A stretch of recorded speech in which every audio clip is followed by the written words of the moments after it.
प्रिय विद्यार्थियों, नमस्कार। ऑनलाइन कक्षा शिक्षण में आपका स्वागत है। पिछली कक्षा में हमने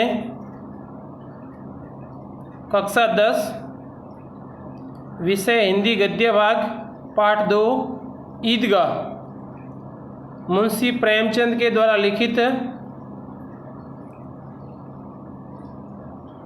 लेखक परिचय व पाठ परिचय का अध्ययन किया था। आज हम इस पाठ का विस्तृत अध्ययन करेंगे।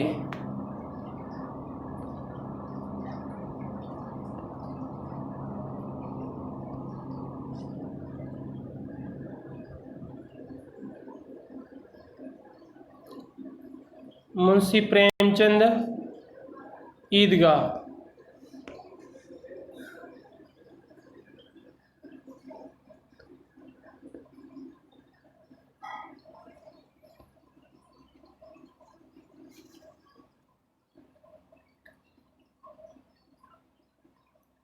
जिस प्रकार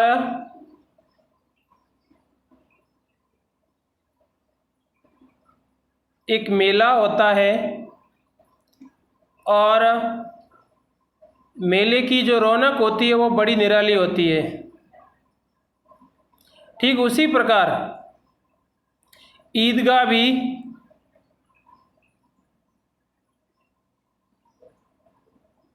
मुस्लिमों का एक त्यौहार होता है ईद, जिस पर जो मेला भरता है उसे ईदगाह कहा गया है।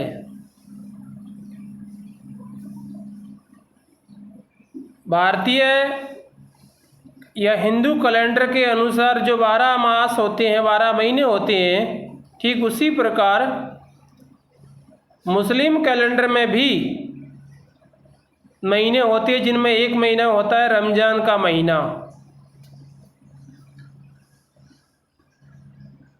रमज़ान के महीने में मुस्लिम लोग रोज़े रखते हैं और उसी महीने में जब रमज़ान का महीना समाप्त होता है तो उसके पश्चात ईद का त्यौहार आता है। तो उसी से संबंधित ये पाठ जिसका हम अध्ययन करेंगे, रमज़ान के पूरे 30 रोज़ों के बाद ईद आई है। कितना मनोहर, कितना सुहावना प्रभात है। प्रभात का मतलब होता है सुबह का समय, सूर्योदय का समय। वृक्षों पर कुछ अजीब हरियाली है। ऐसा लगता है जब त्योहार आता है और लोगों को बेसब्री से त्योहार का इंतज़ार रहता है कि कब ईद आएगी और हम सब लोग मिल कर के खुशियाँ बांटेंगे, कब मेला भरेगा और उस मेले में हम आनंद उठाएंगे। इस कारण वृक्षों पर भी कुछ अजीब हरियाली है, खेतों में कुछ अजीब रौनक है, लोग खेतों में भी काम कर रहे हैं। आसमान पर कुछ अजीब लालिमा है। कहने का मतलब चारों ओर का जो दृश्य है वो बड़ा ही मनोहर है। आज का सूर्य देखो कितना प्यारा, कितना शीतल है, मानो संसार को ईद की बधाई दे रहा है। ऐसा लगता है कि आज का जो सूर्य है वो भी ठंडा है, अपना प्रचंड रूप नहीं दिखा रहा है और ऐसा लगता है कि वह भी ईद को बधाई दे रहा है। गांव में कितनी हलचल है। ईदगाह जाने की तैयारियां हो रही है। किसी के कुर्ते में बटन नहीं है। पड़ोस के घर से सुई धागा लेने दौड़ा जा रहा है। अब लोगों में ईदगाह जाने की जो खुशी है, यदि कोई किसी के शर्ट का बटन टूटा हुआ है या किसी के शर्ट में थोड़ा बहुत फटा हुआ है तो फटाफट उसको सील करके, ताकि उस मेले में अच्छे दिखें, बटन टूटा हुआ है तो उसको भी लगाने के लिए सुई धागा लेने पड़ोसी के यहाँ दौड़ा जा रहा है। किसी के जूते कड़े हो गए हैं। जूते कड़े होने का मतलब है जब काफ़ी दिनों तक चमड़े के जूते नहीं पहने जाते हैं तो वो कड़े हो जाते हैं। उनमें तेल डालने के लिए तेली के घर भागा जाता है, तेल से वो मुलायम हो जाएंगे। जल्दी जल्दी बैलों को सानी पानी दे दें, अर्थात जो घर के पशु हैं उनको चारा पानी फटाफट दे दें और जल्दी से जल्दी मेले में जाएं, ईदगाह में जाएं। ईदगाह से लौटते लौटते दोपहर हो जाएगी। 3 कोस का पैदल रास्ता। लेखक के घर से जो ईदगाह है वो 3 कोस दूरी पर है। फिर सैकड़ों आदमियों से मिलना भेंटना, दोपहर के पहले लौटना असंभव है। लड़के सबसे ज़्यादा प्रसन्न हैं क्योंकि छोटे बच्चे होते हैं, उनमें बड़ा उत्साह देखा जाता है मेले में जाने का कि आज हम मेले में जाएंगे, दुकानों से खिलौने खरीदेंगे, झूलों पर झूलेंगे। काफ़ी सारे उनके मन के जो ख्वाब होते हैं उनकी पूर्ति के लिए उनके मन में अपार खुशी होती है। किसी ने एक रोज़ा रखा है, वह भी दोपहर तक, किसी ने वह भी नहीं, लेकिन ईदगाह जाने की खुशी उनके हिस्से की चीज़ है। रोज़े बड़े बूढ़ों के लिए होंगे, इनके लिए तो ईद है। अर्थात रोज़े का मतलब होता है उपवास रखना। जो रोज़े है वो बड़े बूढ़ों के लिए, बच्चों के लिए तो केवल ईद की खुशी है। रोज़ ईद का नाम रटते थे, आज वह आ ही गई। काफ़ी दिनों से लोगों में बात चल रही थी कि ईद आने वाली है, त्यौहार आने वाला है, घर की साफ सफाई करनी है, सामान खरीदना है, और आज देखो वह आ ही गई। अब जल्दी पड़ी है कि लोग ईदगाह क्यों नहीं चलते। अब घर वाले थोड़ी सी भी यदि देर करते हैं तो बच्चों के मन में ऐसा लगता है कि इतनी देरी क्यों कर रहे हैं, हम फटाफट जितना जल्दी हो सके ईदगाह पहुँचें।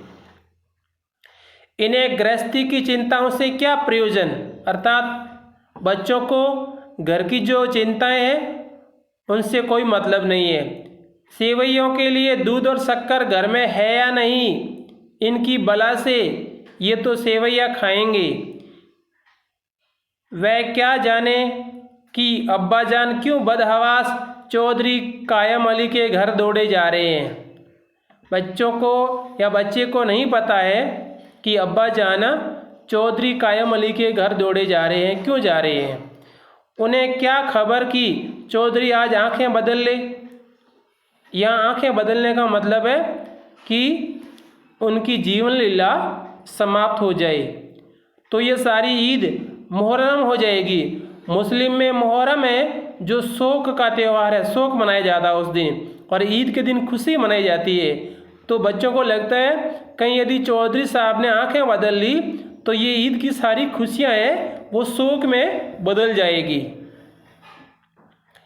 उनकी अपनी जेबों में तो कुबेर का धन भरा हुआ है, बार बार जेब से अपना खजाना निकाल कर गिनते हैं और खुश होकर फिर रख देते हैं।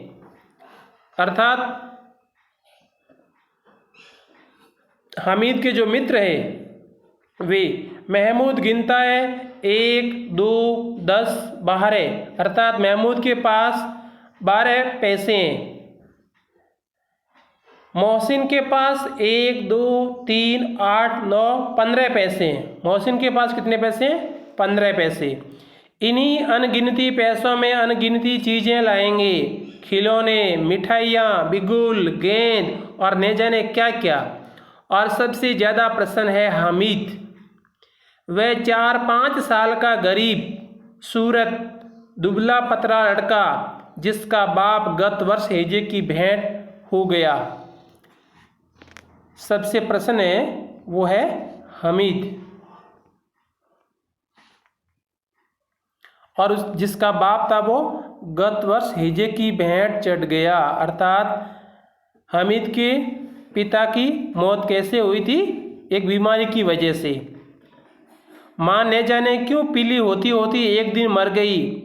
किसी को पता नहीं चला क्या बीमारी है। कहती भी तो कौन सुनने वाला था। दिल पर जो कुछ बीतती थी वह दिल में ही सहती थी, और जब नैस आ गया तो संसार से विदा हो गई। अब हामिद अपनी बूढ़ी दादी अमीना की गोद में सोता है। अब हामिद अपनी बूढ़ी दादी अमीना की गोद में सोता है और उतना ही प्रसन्न है जितना पहले था। उसके अब्बा जान रुपये कमाने गए हैं, बहुत सी थैलियाँ लेकर आएंगे। अम्मी जान अल्लाह मियाँ के घर से उसके लिए बड़ी बड़ी अच्छी चीज़ें लाने गई है। बच्चे को ये बता करके बहलाया फुसलाया जा रहा है कि तुम्हारे अब्बा जान है वो रुपये कमाने गए हैं, बहुत सारे रुपये लेके आएंगे, तब हम सब सारी चीज़ें खरीदेंगे। और तुम्हारी अम्मी जान है वो अल्लाह मियाँ के घर से उसके लिए अच्छी अच्छी चीज़ें लाने गई है। इसलिए हामिदा अधिक प्रसन्न है। आशा तो बड़ी चीज़ है, और फिर बच्चों की आशा का तो क्या कहना। बेसब्री से इंतज़ार रहता है कि कब हमारी आशा पूर्ण होगी। उनकी कल्पना तो राई का पर्वत बना लेती है। उनकी जो कल्पना है वो ऐसी होती है कि वो राई का भी पर्वत बना लेती है। हामिद के पाँव में जूते नहीं हैं, सिर पर एक पुरानी दुरानी टोपी है। ये हामिद की वेशभूषा है कि हामिद के पाँव में जूते नहीं, सिर पर एक पुरानी दुरानी टोपी है जिसका गोटा काला पड़ गया है। अब देखिए टोपी का गोटा काला कब पड़ता है, जब हम बार बार हम उसका उपयोग करें, पहने और लंबे समय तक उसको धोएं नहीं, तो उस पर जो मेल की परत जम करके काला निशान पड़ जाता है। उसी को कहा गया कि उसका गोटा काला पड़ गया है। फिर भी वह प्रसन्न है। जब उसके अब्बा जान थैलियाँ और अम्मी जान नियामतें लेकर आएंगी तो वह दिल के अरमान निकाल लेगा। दिल के जो सारे अरमान हैं वो पूर्ण कर लेगा। तब देखेगा महमूद, मोहसिन, नूरे और सम्मी कहाँ से उतने पैसे निकालेंगे। ये 4 मित्र उसके जो उसके साथ ईदगाह मेले में जा रहे हैं। अबाकिन अमीना अपनी कोठरी में बैठी रो रही है। बच्चा बाहर खुशी से झूम रहा है और अमीना अपनी कोठरी में बैठी रो रही है, क्योंकि वो दिलासा दे रही है उस छोटे बालक को कि तुम्हारी अब्बा जान रुपये कमाने गए हैं और अम्मी जान अल्लाह मियाँ के घर अच्छी अच्छी चीज़ें लेने गई है। और बच्चा उसी खुशी में झूम रहा है। हामिद आज ईद का दिन और उसके घर में दाना नहीं। अमीना क्यों रो रही है कि आज ईद का दिन है, खुशी का दिन है, प्रसन्नता का दिन है, त्योहार का दिन है, लेकिन उसके घर में दाना नहीं है। आज आबिद होता तो क्या इसी तरह ईद आती और चली जाती। आबिद उस बच्चे के पिता का नाम है। इस अंधकार और निराशा में वह डूबी जा रही थी। किसने बुलाया था इस निगोड़ी ईद को। इस घर में उसका काम नहीं, लेकिन हामिद उसे किसी के मरने जीने से क्या मतलब। उसके अंदर प्रकाश है और बाहर आशा। अंदर तो प्रकाश है और बाहर एक आशा की किरण कि मेरे अब्बा जान आएंगे, अम्मी जान आएंगी और मैं सारी चीज़ें खरीदूंगा उन्हीं पैसों से। विपत्ति